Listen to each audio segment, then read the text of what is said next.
Hello, everybody. Welcome back to the Full Court Press. Feels like it's been a while since it's just been the three of us up here.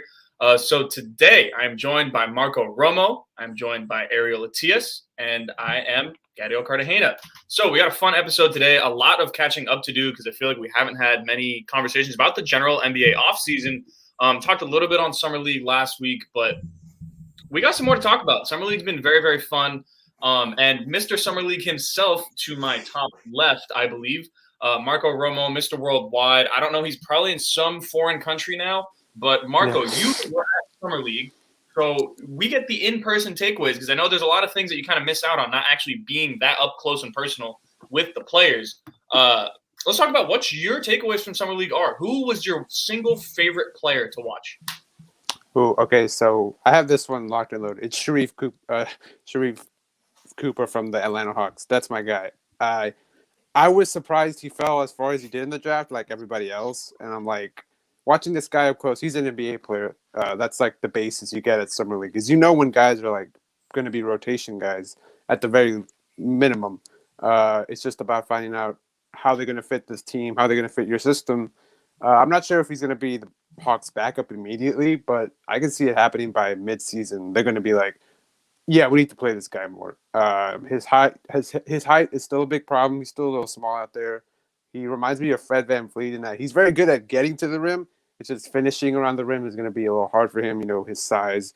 But he can use his strength, which he did a lot in Summer League. He used a lot of his upper body to get through guys. I was surprised by that. A lot of guys you don't think are going to be as strong as they are until you watch them up close. I saw that with Cade Cunningham as well.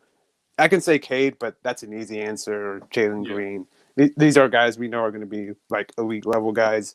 But Sharif Cooper was the guy I was like, wow, this he's legit. He's good. And his playmaking is probably better than that. And it's a shame that he didn't drop all the way out because he could have been Miami's undrafted guy. But I'm glad he found a good team with the Hawks because they don't really have a backup point at this point in their offseason. Lou Williams is kind of the de facto ball handler at that position, but I think he'll work well with Lou. The defense might struggle, but they survived those Trey Lue minutes last year, so I don't know why they wouldn't survive them as well. I guess my favorite Heat guy, if we're going to just go Heat guys on here, I'm going to probably go with Max Strus. That guy is ready to shoot all the time. If you want me to talk about somebody else, I can, but it's just Max. Like, No. I agree. I was surprised at how much he runs on the court when he doesn't have the ball. He's constantly moving. Even on defense, he's constantly moving. Even if I was talking to some draft people that were at the games. I was like, Max is awesome. He just needs to learn how to bend his knees on defense because he never bends his knees every time I watched him.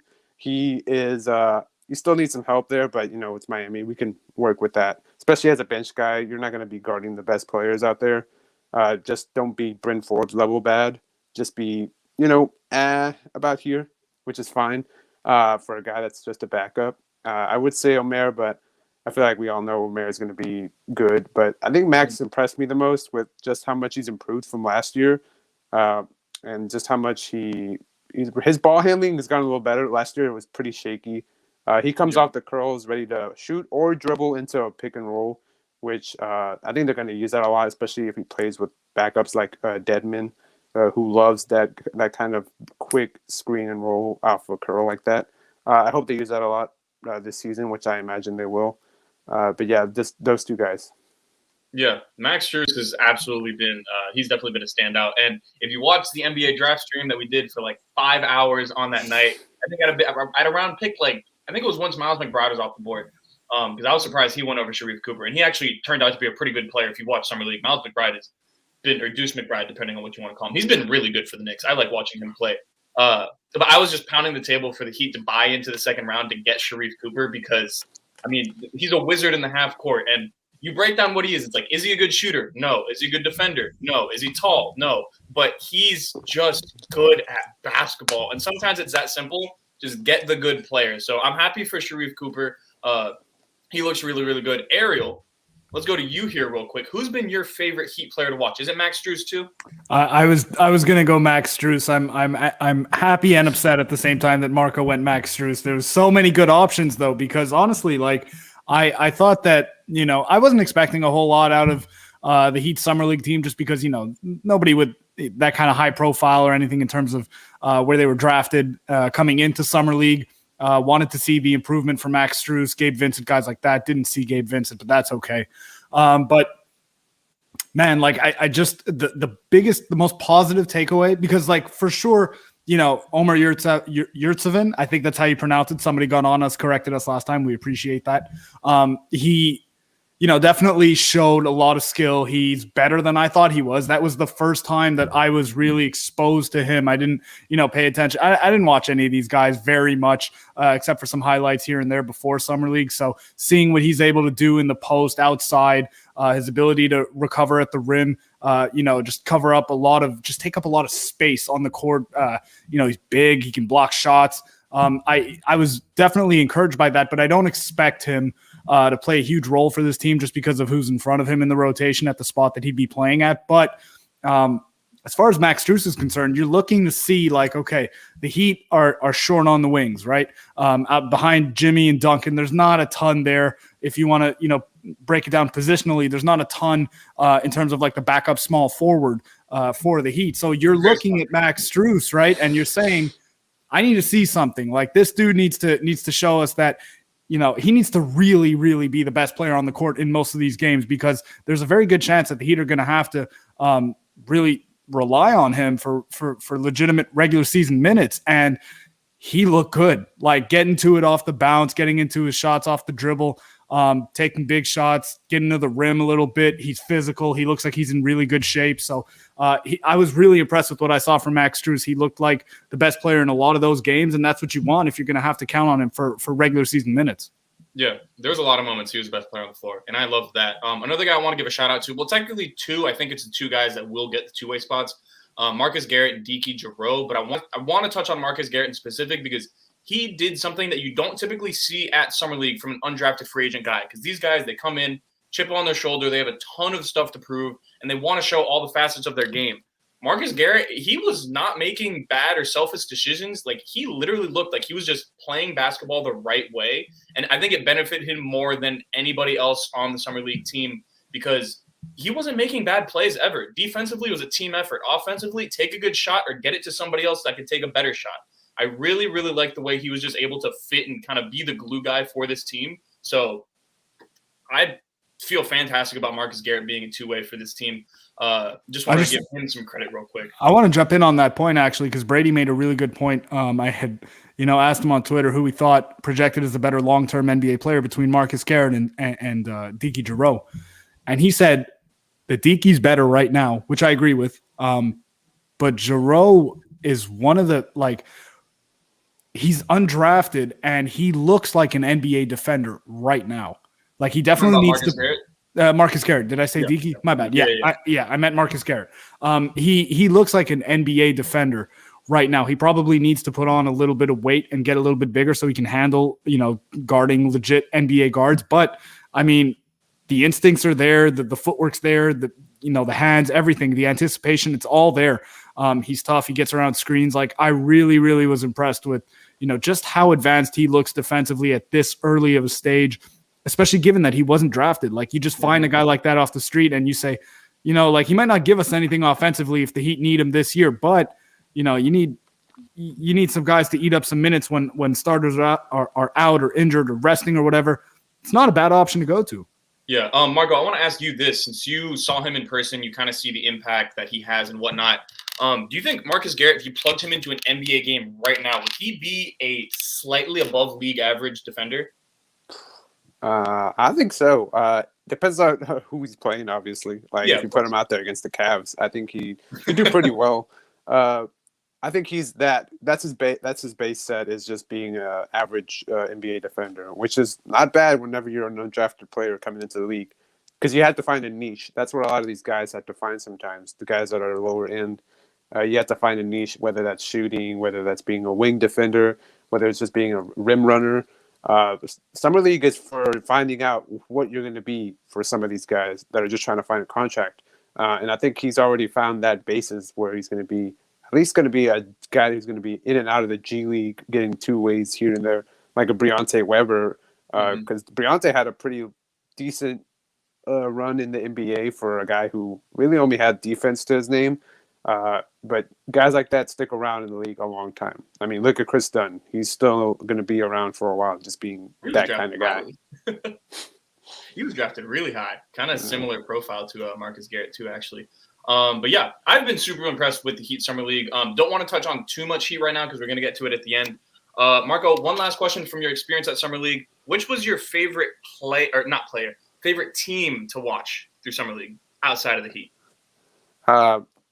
It might be the Hawks for Sharif and Jalen Johnson and Skylar Mays.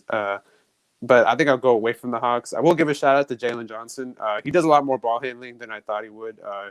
He's very much a point forward kind of guy that they want to make him into. I don't know if he's going to find the minutes because the Hawks are, deep as hell at that position. And I don't know if they're going to cut or trade some guys eventually. We'll see about that. But I do love Jalen Johnson as that kind of back up to John Collins eventually.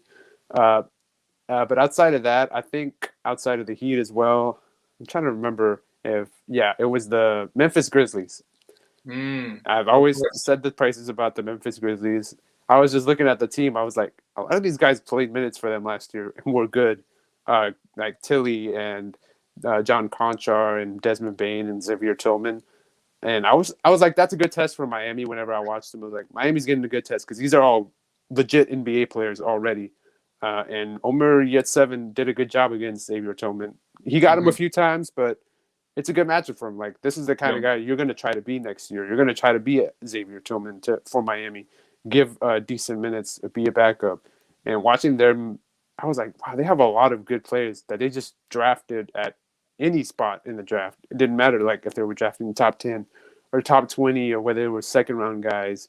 Sean McDermott, not the Bills coach, had the game of his life. I was talking to my friend Keith, who runs Fast Break Breakfast and also Grits and Grind, covers the Memphis Grizzlies. I was talking to him. I was like, yeah, Sean McDermott was terrible last year, but they can make him good because they made Grayson Allen viable out there in terms of just a guy who just goes out there, who goes out there and shoots the ball really well, and that's all you ask of him. You don't want anything else. Yeah. And I was talking to Killian Tilly is also a pretty good player. I saw him last year, and now he's still playing Summer League. I was like, what is he doing here? He's too good to be here. But that's a lot of Grizzlies players. They're too good to be there, but that's most of their roster, so they have to be there. And really, it was the Memphis Grizzlies all the way, and Desmond Bain talks a lot more trash than you think, and that was pretty fun. Shout out to Caron Butler again, talking trash back and forth to Desmond Bain. That's our guy. He started the whole Giannis free throw counting revolution, and he kept it going. So let's get into some full-on NBA, some full offseason, whether it's draft, free agency, whatever it may be. A lot of teams got better. I don't really think there was many teams that got that much worse, if I'm being completely honest with you, just because there wasn't that many good free agents on the market, and no one really had that much money anyways. But teams found a way to get better. So we'll start with the draft. Marco, Ariel, we'll go to you for this one. Which team do you think maybe that won't make the playoff next year, but the outlook of their rebuild looks a lot better than it did before? Who do you think is the one team that kind of nailed either free agency, draft, all combined, or whatever it may be? So if we're going rebuilding team that I don't think will make the playoffs, but that improve their outlook, it's kind of low-hanging fruit here. I got to go with Houston. I like Jalen Green going into the draft. I had Cade Cunningham as the top prospect in the draft. And then I kind of watched Jalen Green in Summer League a little bit, and it's a small sample size, and definitely need to see him against, more legitimate NBA competition. But that dude has game. Like, that dude can score the basketball. He, to me, projects as a real legitimate scorer, a really good scorer at the NBA level. The matchup with Detroit, that was my favorite Summer League game.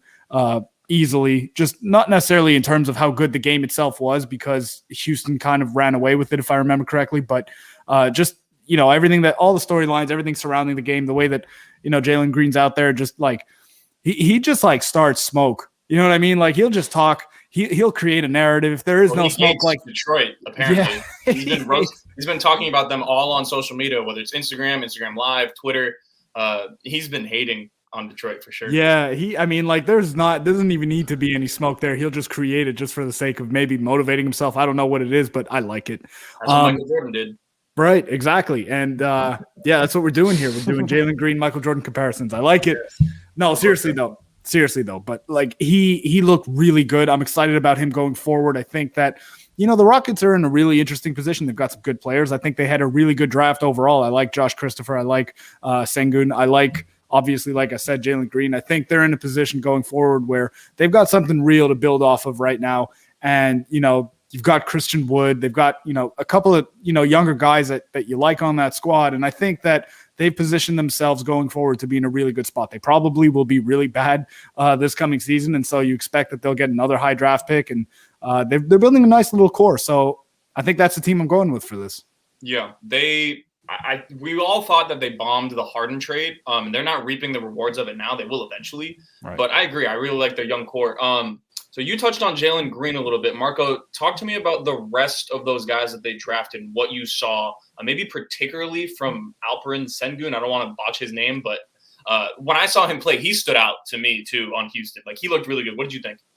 I was actually going to bring him up. That was the other guy that impressed me most. I was talking to some, not scout people, but just general draft people. They were like, yeah, he's a guy that should have probably went higher, depending on most draft boards, because it was such a, it's such a cluster after Cade and Jalen and Mobley that people really had him like from anywhere from 25th to top 10 even, depending on who you were asking. That's how high people were on Sengun, and I can see why. The defense is not as bad as I thought people were making it out to be, really. But, it's summer league, so you can never trust that as much. But I think he can work in certain drop coverages. I don't know if he'll ever be level of the screen guy. But if the Rockets can make that work, then I think they'll be fine, especially if you can play him alongside Christian Wood.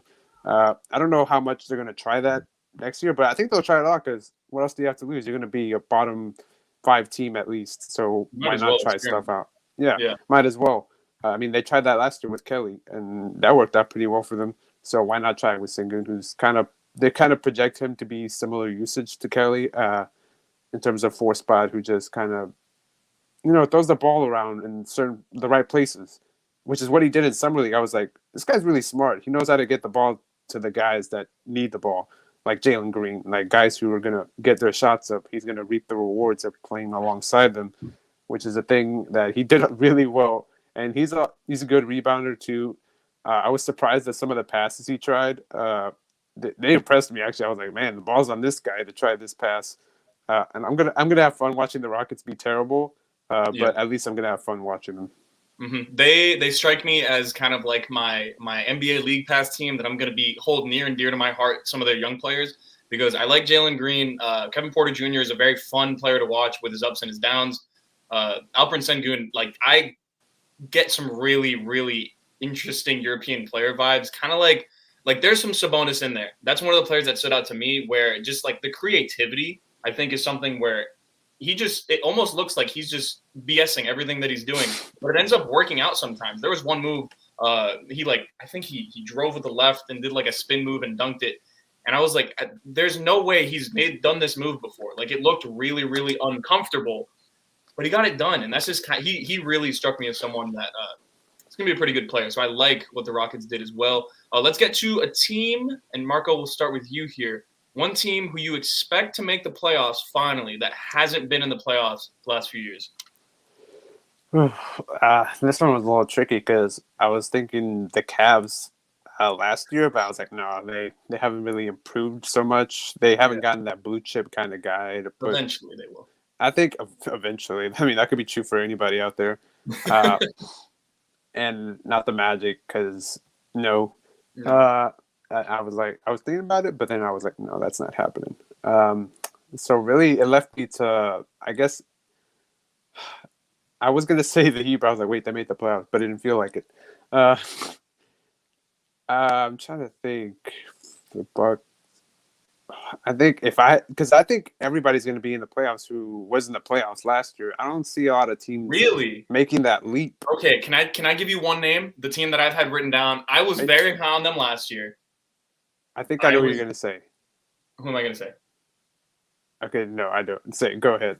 Can I take the guess? Take a guess. Chicago. Well, okay, actually, that's a fantastic point. I would expect Chicago to make to make the playoffs. But here, the Hornets. Oh, The Hornets. They Okay, play a beautiful. So are we brand of not basketball. counting the play-in as playoffs?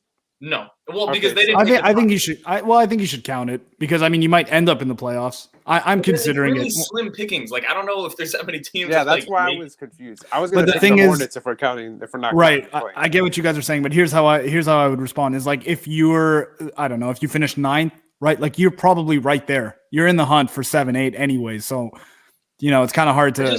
I'm not definitively out or in on either Chicago or the Hornets, but I could see them all being in that 7 to 9 or 10 range. I could see the Hornets being higher seeded than Chicago next year, and that's not a knock on Chicago. I just think the Hornets, the style of basketball that they play is so good. And I know it fizzled out last year. You had LaMelo missing time. You had Gordon Hayward missing time. It was weird, but the Hornets just play such good basketball. I don't want to say they got rid of Devontae Graham because he obviously has his positive traits, but I just think he was someone that I didn't think particularly fit exactly what it was that the Hornets were trying to do. He was kind of a ball stopper at times, and he would ISO, and he's a really good pull-up shooter, and he's also a good catch-and-shoot guy. Doesn't really have the driving facet to his game, and they just got really athletic. Like James Bouknight, more athletic. Kai Jones, Marco, you can probably attest to this. He's a freak athlete. He's really fun to watch. It might not pan out this year, of course. You also got Kelly Oubre, who adds a defensive component that can kind of guard on one of your best wings and play some good help defense. He's not a perfect player, but he plays the kind of fun style that I think fits the Charlotte Hornets. It's not necessarily as structured as it was in Golden State. So I like what the Hornets did this offseason. I think they really smashed their 2 first-round picks in Bouknight and Kai Jones. And I think adding in Oubre and losing Devontae Graham, you could say it's neutral. I'd argue it's probably a positive for them. And then the youth development that they have on their team should be another possible step. And they were the 4 seed for the majority of the year last year before people got hurt. Stuttered on myself there. I like the Hornets this year. I don't know how you guys feel about it. Marco, you look like you're confused a little bit. I was going to, because the play-in stuff, because I was like, oh, they made the playoffs. So if we're not counting the play-in, I'm going to say the Warriors are probably going to come back to the playoffs. Yeah, but that's an easy one. I don't really think they're not adding in new people to their roster. They're just getting their roster back per se. But yeah, if we're not counting the play-in, I think the Hornets are probably the best young team that's going to make a leap, depending on health as well, though. But that's more of the older guys, not the core guys that. So I think you trust the Hornets probably to stay a little more healthy because the younger guys are really who they're going to be looking after. So you guys are higher next year on the Hornets than you are the Bulls. I think the Bulls have a higher regular season wise, I might take the Hornets over the Bulls. Wow. I think the Bulls would beat them in a playoff series probably. But I think in terms of regular season win totals, I really think Charlotte's almost a lock to make the playoffs. So I'm leaning Chicago because number one, I just think they have a little bit more top end talent. Frankly, to kind of boil it down, right? Second, I don't, Gordon Hayward's had his injury issues. I don't really know how much I want to rely on him to be available for them. But I just think, you look at the Bulls don't have a great roster, but you look at the first 5 and it's pretty good. It's one of the better first 5s in the NBA. I'm not going to say they're like a top 5 starting 5, but it's a good starting 5. They've got some really good players. I have, concerns about the defense. I don't know if, we saw what happened to the Heat last season when they'd go with 2, 3 or more, sub average defenders on the floor at one time. There's too many matchups to hunt, and the Bulls are going to deal with that, right? Zach LaVine, Nikola Vucevic, and DeMar DeRozan are all subpar defenders. And so, how much can Patrick Williams, Lonzo Ball, guys like that really supplant them and kind of, keep them above water in that regard? But offensively, man, there's a lot of talent there. I think they're going to win some games in the regular season. So I'm going to ask this question to you guys. Who do you trust more to make that 7th seed, the Pacers or the Bulls? Wow, that's a good question.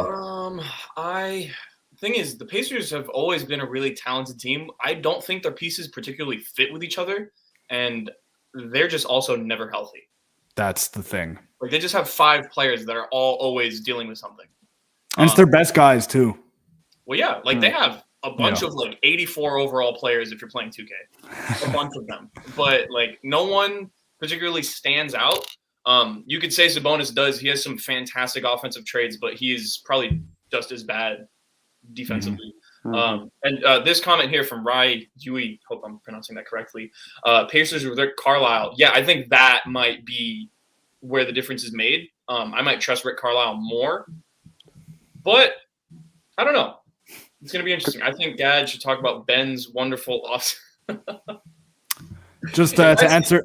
Go ahead, Gad. Sorry. If I see another video of Ben Simmons, his trainer posting a video of Ben Simmons snaking a pick and roll, because everyone's going to go over a pick and roll on you, Ben, and saying how many point guards have this in their bag. Yeah. NBA player can dribble and dunk. It was the equivalent of me guarding him in a pick and roll. And of course, I'm going to go over the pick and roll on Ben Simmons. Like, that is just such a stupid video to record and then post and not expect 10,000 quote tweets on. It was just very frustrating. But that's why he doesn't get better. That's why he's just been the same player every year. He's working on driving the same drill. He's been going against me, snaking the pick and roll for the last 5 years when he should be going against Joel Embiid and trying to shoot over him. But what do I know? I'm just sitting here. Anyway, so that was a fantastic question, Marco. I would probably go with – I want to say the Bulls, honestly. Say it. I don't like the fit between the Pacers players either. The fit between the Bulls players is different, but just the sheer offensive talent for them is really, really good. I just don't think either of those teams – I don't know. The Pacers are just such a weird team. They could be a 4 seed, honestly, in regular season wins. I just don't really trust that team when it comes to that. I don't see it. I just think the East has gotten better. I mean, like the Heat have gotten better. I expect the Hawks to be really good next season. They've got a lot of young guys that you would expect to get better. And then you know who the big boys are. So I just think there's too many teams ahead of them. But like, as far as the Bulls are concerned, like, man, in the regular season, the kind of stuff that wins games is just like having a lot of options offensively. Like in the regular season, sometimes, you get to, 3 games in 4 nights, 4 games in 5 nights, 5 in 7 nights, etc. And, you got guys who can get buckets. You're going to win regular season games. It might not translate to postseason wins, right? It's going to depend on the matchup. I see them finishing on the lower end of the bracket, so they're going to be playing a much better team in the first round and probably lose. But in the regular season, you got Zach LaVine, DeMar DeRozan, Vucevic. You got some other good players. Like, you're just going to win games. Like, I could see them winning like 45, 46 games next season. It's just how many plus defenders outside of they have 3 plus defenders, I think, right? Like Maximum. It's Caruso, who's a fantastic guard defender, one of the best point of attack guys. He's really, really good. Very underrated. He's probably their 6th man. Lonzo Ball is probably like a slightly above average defender. I think he's better in help. He's really not that, and he's not all that on ball. And then Patrick Williams, who could become like an all NBA defense kind of defender, but sure, they want him to be OG. That's what they want him to be. No, absolutely. Another great comment from Ryu here. Getting rid of Thad was a big loss. Yeah, if I was the Bulls, I would have tried to hold on to Thad as much as possible, because just getting that guy to give you lineup versatility would be huge. But you had to get the better player. I understand why they made that trade. I think this question hinges a lot on the Rick Carlisle edition, because I was listening to a podcast that Kalen Cooper was talking about just how bad Nate Bjorken was and just how much the Pacers hated him, and that the fact that they were even made it into the play-in tournament was a miracle. Just how much of a difference a coaching decision sometimes makes on the team can be pretty big and can get a pretty big bump. We always talk about the post-fire coach bump. Maybe that happens with Rick Carlisle, but I think it all depends on how much that improves them, because the Pacers have all the average guys to put out there for a good team. It's just, can they stay healthy? And for the Bulls, can they defend for one possession at least? Yeah, I think the defense is going to be such an Achilles heel for the Bulls. If they pull it together, they can be a really high regular season win total team too. But the formula that their team has just does not, to me, translate to playoff success. So we had a donation here from Voodoo Vision.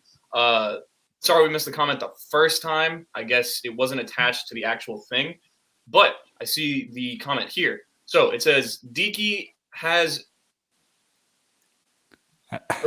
good high ID. I don't know. High IQ. teammates? He has good IQ. That can be okay, so we're just going to go to the second sentence. That can be either good or bad for the bench. If Hero improves consistent, Deke would be very nice next to him. Even play Marcus with 2 vets power forward would work nice. Yeah, so I think what we're going for here is Deke would fit alongside Tyler Hero. I totally agree. The way he gets downhill definitely fits. Deke has some moments where he kind of gets a little bit selfish on the basketball court, but I don't know if that'll happen when he's playing with a bunch of players who are better than him. Exactly. So I think he can be a pretty solid player on a 2-way contract for the Heat this year. Like if they, I agree with all that, but I think it's really unlikely to, it's probably unreasonable to expect him to play ahead of a guy like Gabe Vincent, especially if you sign him to a 2-way deal. You don't have him all season, so maybe he's not playing at the start of the season, and you're keeping him, going towards the last 50 games of the year so that you can use up all of his appearances. But I like him. We didn't get to see Gabe in summer league. If he had been out there, it might have been a different thing. The ball would have been in his hands a little bit more, and we would have I don't know. I trust Gabe Vincent more at this stage than I do Deke. Understandable. He's played. He's had flashes. At least he hasn't been consistent by any means, but he's had flashes at the NBA level. We just can't say we've seen that from Deke yet. That's the only difference. But I'm open to seeing it. If injuries happen, we're probably going to need to call upon him once if he gets a 2-way. So, yeah. Totally cool with Deke getting minutes. So let's go to one team from this season that we think has gone from being a low-end playoff team or middling playoff team into the contender status. So I have absolutely no idea who you guys are going to pick for this question. One-word answer, who's the team for this? The New York – no, I'm just kidding. I think everybody here probably agree. I think most people I've actually heard talk on other shows have said it's Miami. I think they know that the addition of Kyle was kind of like the missing piece they have to make it all work. We've talked about this endlessly. It lessens the burden of Jimmy and Bam. It plugs a lot of holes. POA defender. All this. PJ Tucker helps them finally get a good 4 that actually stays on the floor to defend. No offense to Trevor Ariza. He did a fine job plugging and playing, but that was without a training camp. He came in mid-season. Now you get that with PJ. He gets a full season, and you get to, not push these guys so hard. And you get to have way easier wins. I'd imagine you would have way easier wins throughout the season. You don't get to struggle so much against the Magic because you have a guy in Lowry who can just calm everything down that doesn't have to be Jimmy all the time.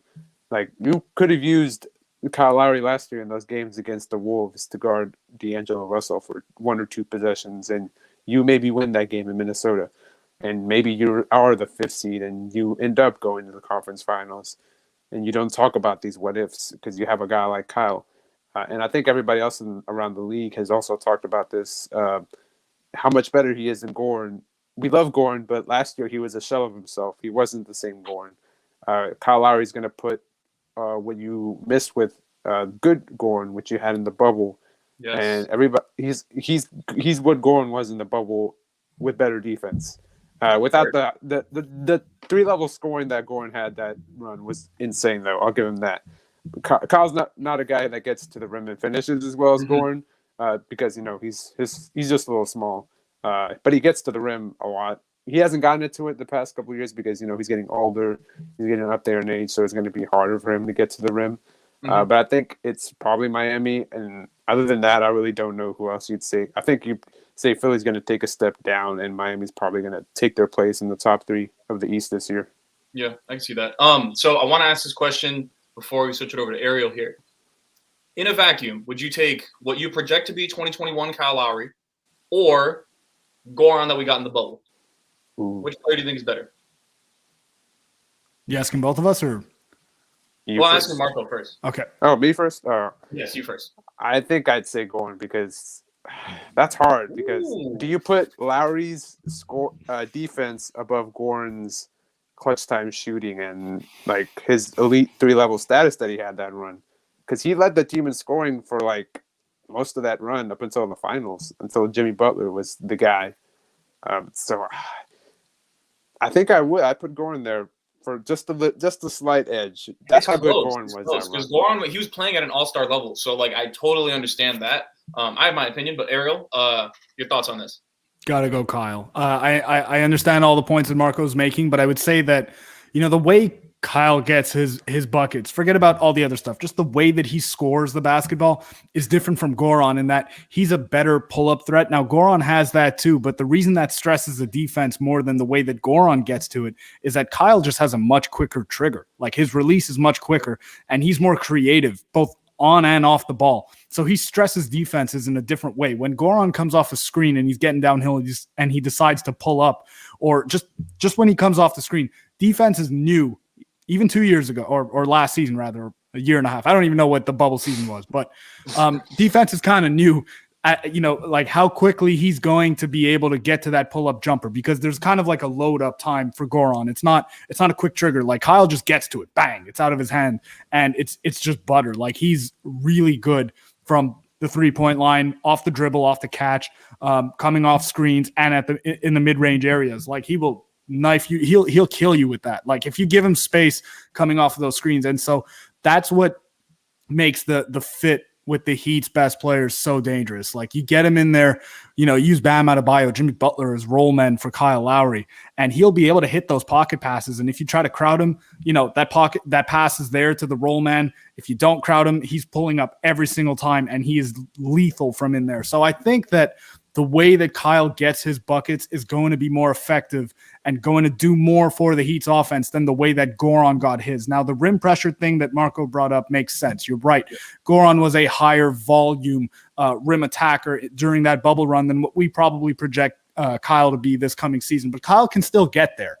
And then, of course, there's the rest of his game and the way that he impacts other things. He's a better rebounding guard than Goran is. And for a team like the Heat that, struggles with rebounding, like if you can get a plus rebounder at the point guard position, which traditionally isn't a position where you get a lot of rebounds, like it helps. Like Kyle go in there, he'll mix it up with the big boys because he's strong. Yeah, let's just say he's strong. He'll get in there, he'll get the rebound. He can start the fast break. He can ignite it himself. He can, you get the outlet pass. He'll get flying down the court himself. Like there's a lot of different ways that he can do that. The defense, point of attack, big upgrade over Goran. I just think that there's almost no debate. I'm taking what I project this year's Kyle Lowry to be over what the Heat got from Goran in the bubble. Wow. So I thought I was kind of firm on my stance here, but you started off by saying, Marco, you make fantastic points, then you say there's no debate. No, I mean, like they're good points. I don't agree with all of them, but they're very good points. Bit of contradiction. But I'm actually in between on both of you guys. I think Goran bubble was fantastic. Probably definitely better as a scorer.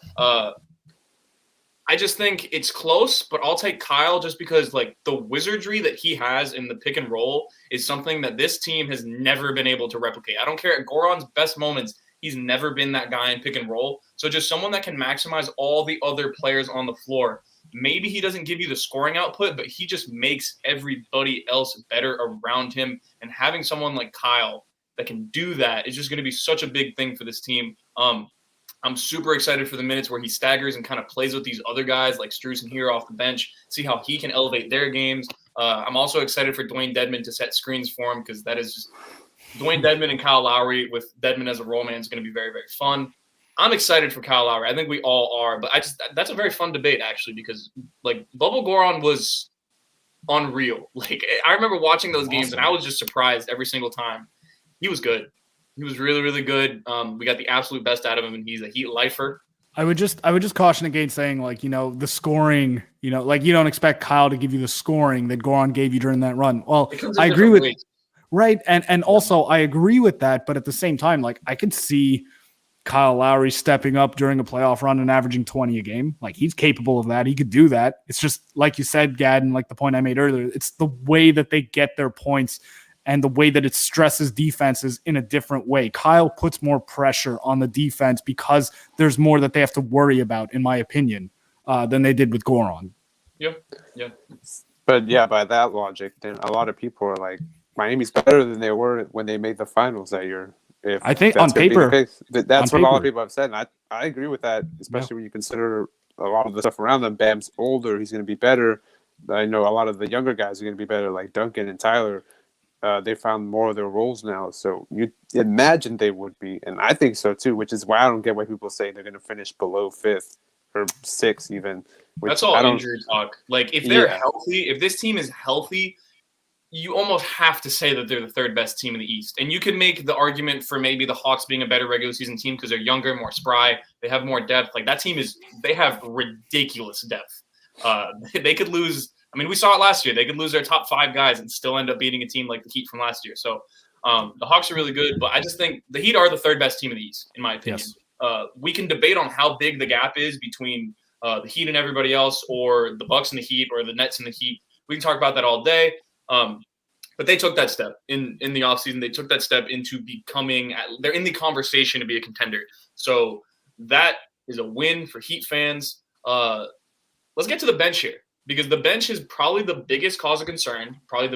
If there's injuries, that's the reason why the team might not end up being the 3 seed, because it could get ugly. Like when you're a top-heavy team and you have 3 close to max players, and you have another role player, Duncan, that's costing you about $15-16 million this year, teams get expensive in your hard cap. You don't have that much depth.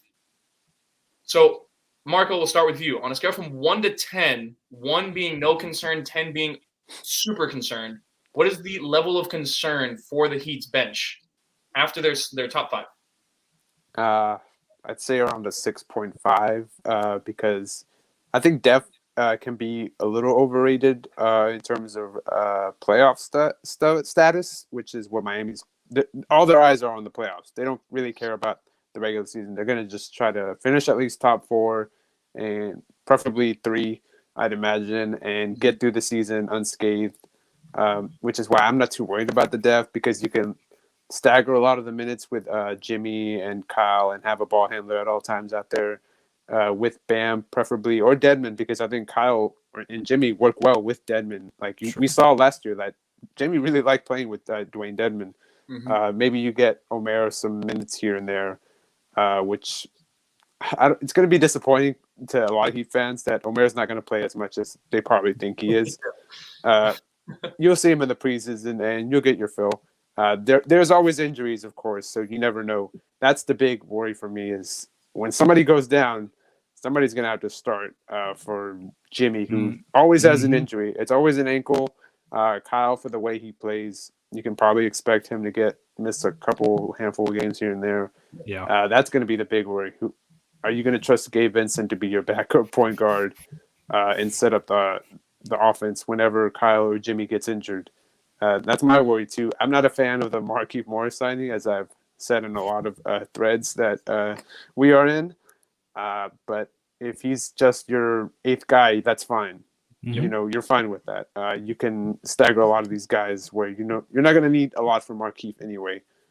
Just kind of hide him on defense, which is what the Bucks did with Bobby Portis. You kind of want that. You maybe have a redemption year, which is what Bobby Portis had with the Bucks. So you hope that comes of it.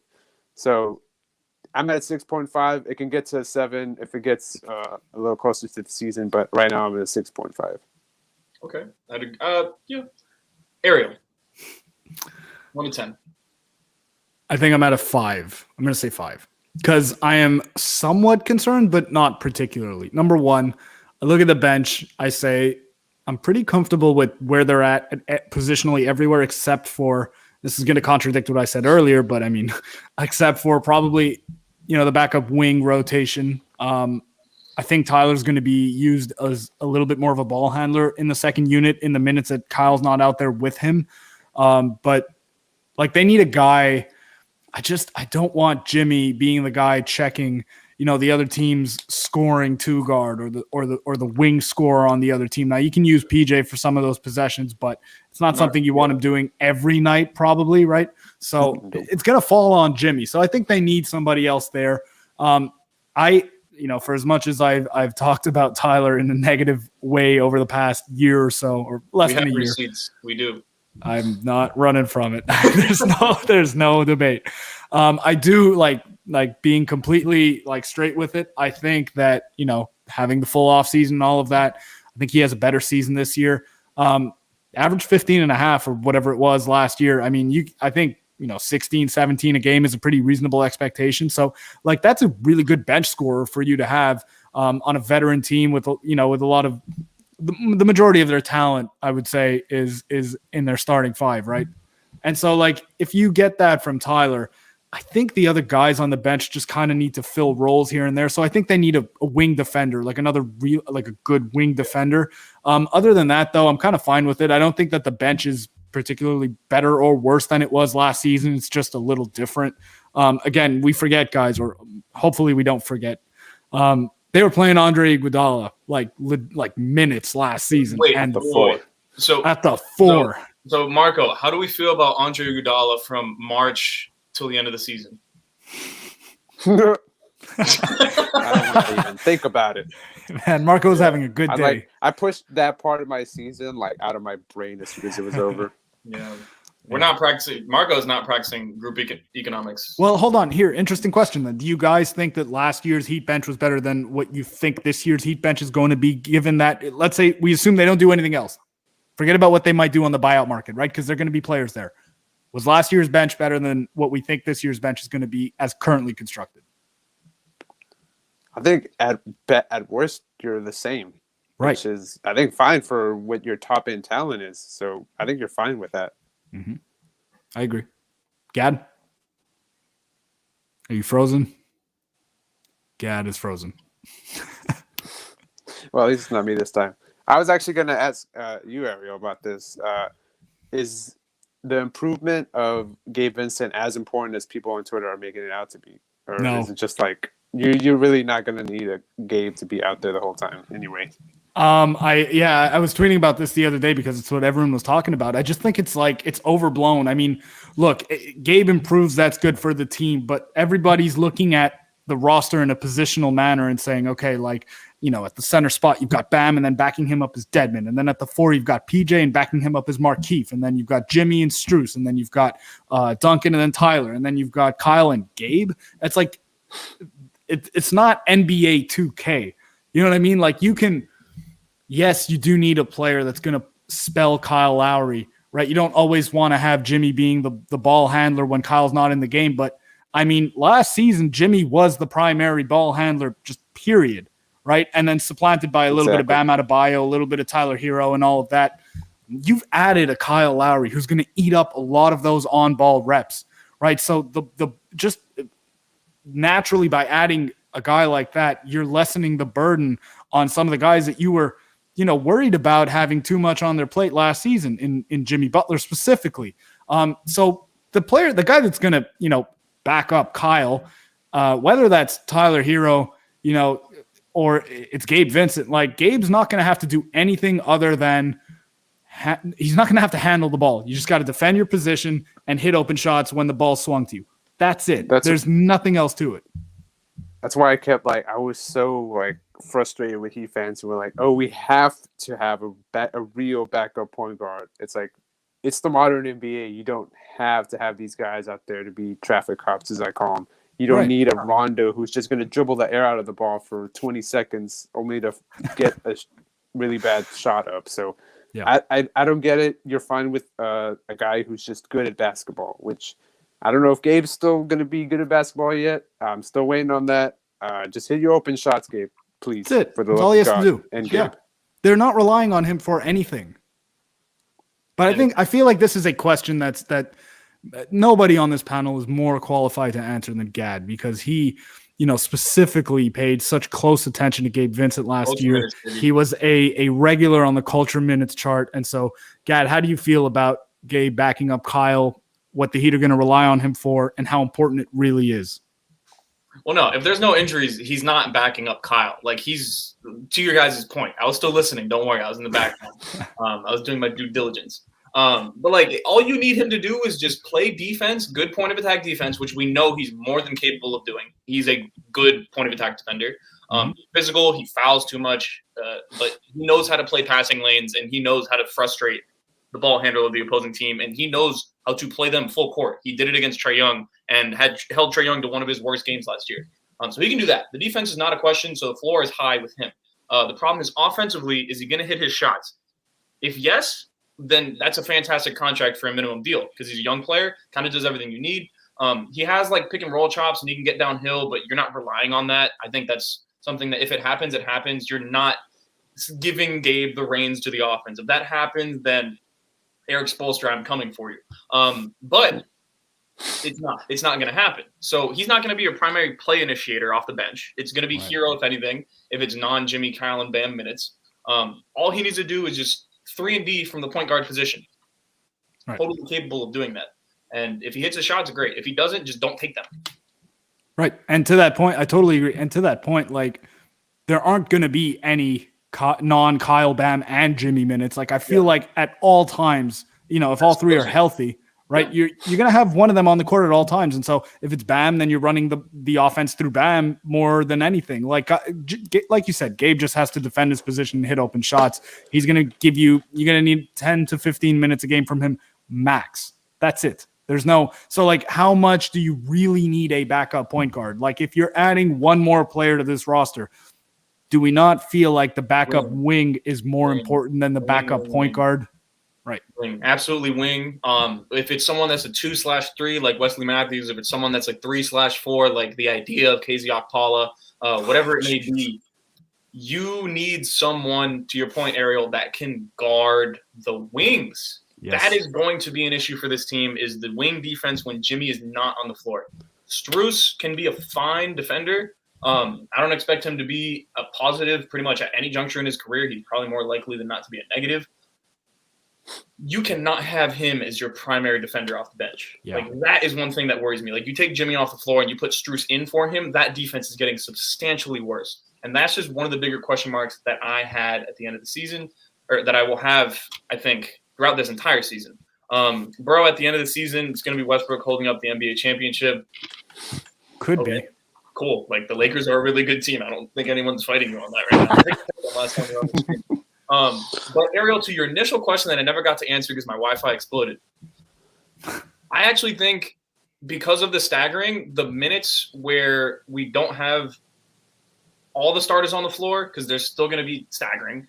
Sure. They're going to be better than they were last year, because I think Hero is going to be better than he was last year. Goran was a traffic cone on defense, and he was a horrible rebounder, gave up a ton of second chance points and whatnot. Obviously, it's not all on him, but he was just someone that really stood out. We were playing Precious Achiuwa, rookie year Precious Achiuwa at the backup five. That was terrible. Andre Iguodala was an absolute dumpster fire half the time. I mean, like, what else was on our bench last year? It was horrible up until Dedmon came in. And Dedmon was the one that made it almost like a neutral. Right. I almost regret asking that question now. You just opened up so many wounds. It sucked. I never hated watching the team more than watching our bench minutes last year. And I had to do a graph for it to live with it, because culture minutes was my saving grace. I was out here rooting for people that literally just dove on the floor doing the bare minimum, basketball related, just all hustle. That's the only thing that I could talk about, was just hustle.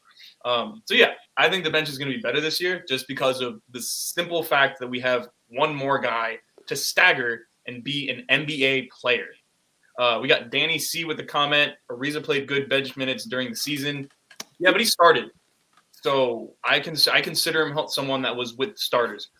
We got another. That's why I wanted Miami to bring him back on like a minimum for the backup role, which I would have been fine with. Great. It would have been fantastic. But yeah. we didn't. So I just think the role he was used in, like, if you're starting at the 4, they're asking him to guard up, and it's just not. No, he's long and he can stay. Yeah, he can.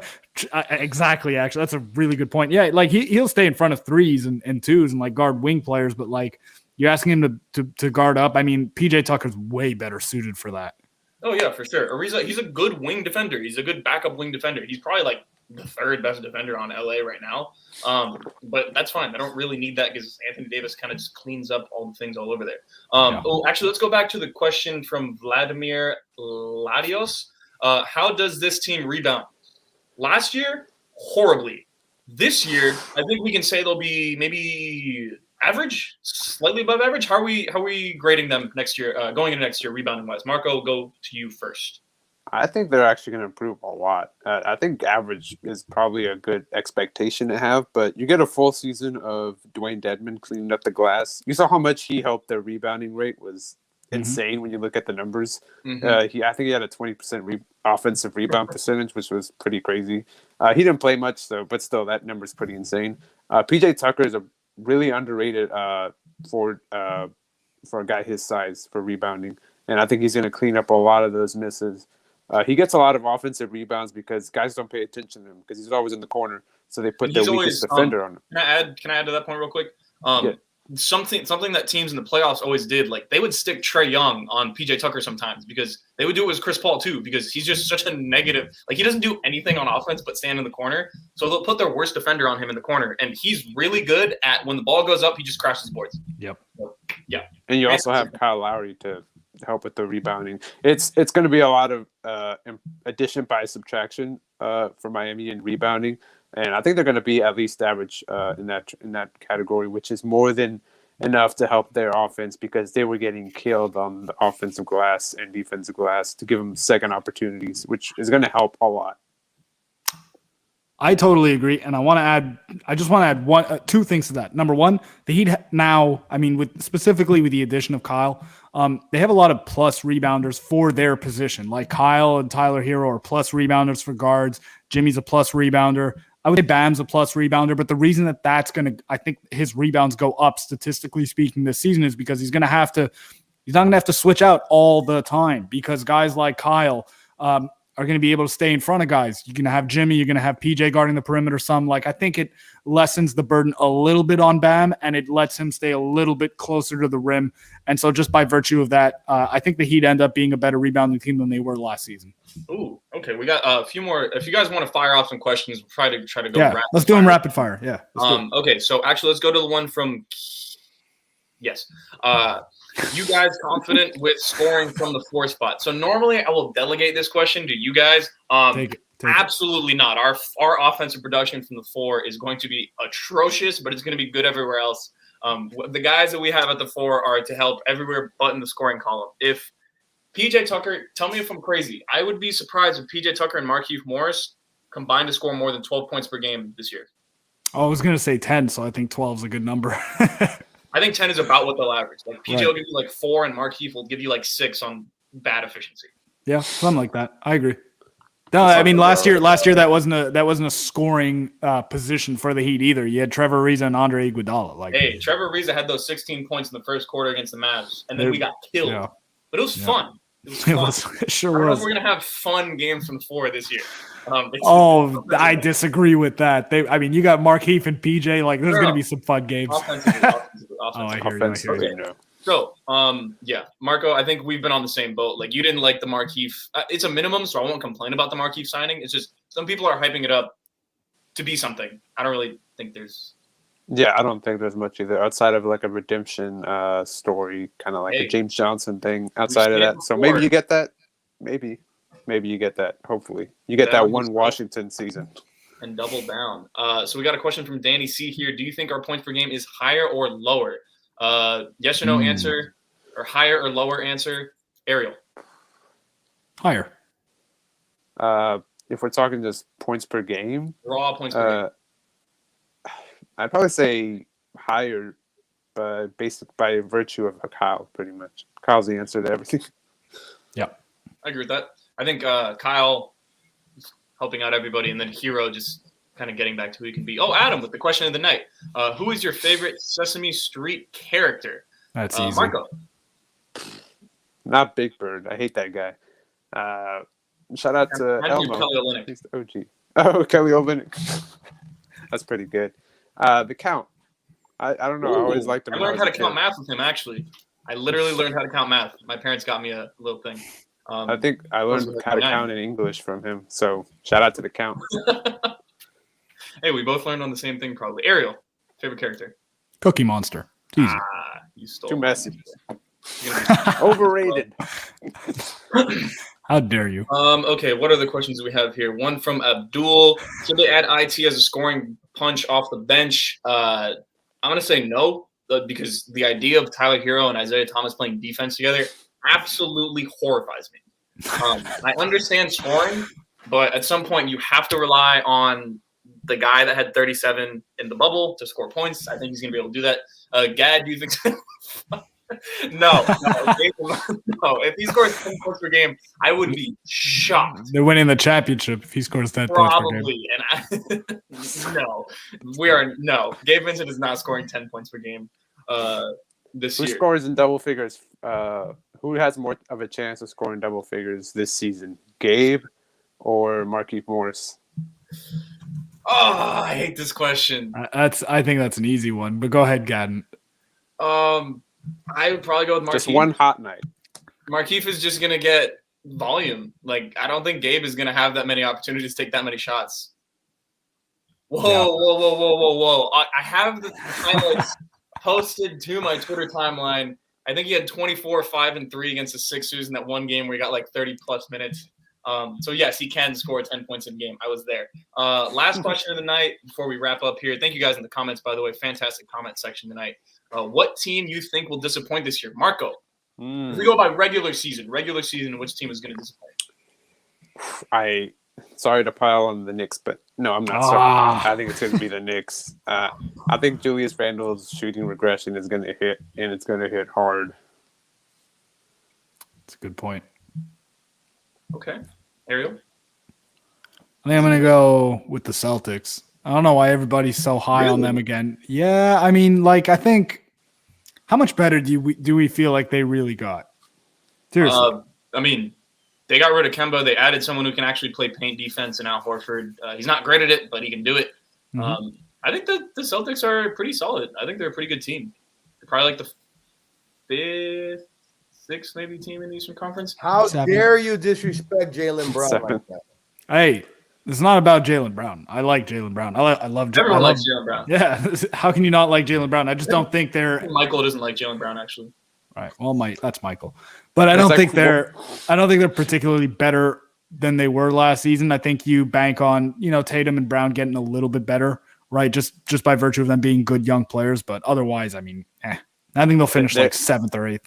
Ooh, they're a team that's like prepped for like a mid-season trade. Well, real quick, let's rank the teams that I think definitively ahead of them. I've got Brooklyn, Milwaukee, Miami, Philly, Atlanta. So that's at least 5. And then I think they're in a. I'll take Philly over them. I think that would be one hell of a series. You don't think you'd have Philly finishing ahead of them? Is that what you said? No, I think in the regular season I will take Philly finishing ahead of Boston. Right. I would love to see that playoff series, like a 4-5 or whatever. So I've got at least 5 teams ahead of them, and I think they're in the same tier with the Knicks, who finished ahead of them last season. And then you've got the Bulls. Higher. I think they're right in that same tier. I think they're a tier higher. I think they're with the Atlanta, Philly, whatever. If you want to throw Miami in there, at the top of that tier, I think Miami is ahead of them for sure. But I think like that 2A, like Miami's like 2A, then they're probably like 2C. I don't see that. I think they're like 3A or something. That's fine. We're doing letters here. Yeah. Actually, a team I think is going to disappoint. I was all on them last year. I think the Clippers are going to disappoint. They were like historic from almost all shooting metrics. Tyronn Lue is one hell of a coach. They simply do not have enough talent to be as good as they were last year. And I wouldn't as currently constructed, if Kawhi doesn't come back, I wouldn't be shocked if they were probably 7 or 8 seed in the play-in next year. So they're going to need a lot of miraculous things to happen. So let's get to one last question here. Gabe or Strus, 10 points per game? Strus. Oh, that's no question. So with all of this being said, fun episode of Full Court Press. Thank you guys in the comments. Fantastic. Even this guy who's trolling and saying everything is going to be Lakers or whatever next year. Thank you for watching as well. Thank you for the comments. If you guys want to hit a like on this video to get the algorithm, rhythm, if you watch Space Jam 2. Nice. Try to get some likes, some views, helps the show out. And then we'll be back at some point next week, guys. Yeah, for sure. Yeah, I think it's Marco's back from sabbatical, so yeah, we're stupidly locked in again. Let's do it. We're stupidly locked in. All right, thank you. Schedules. And go Heat. Play the video, Lenny. Or not the video.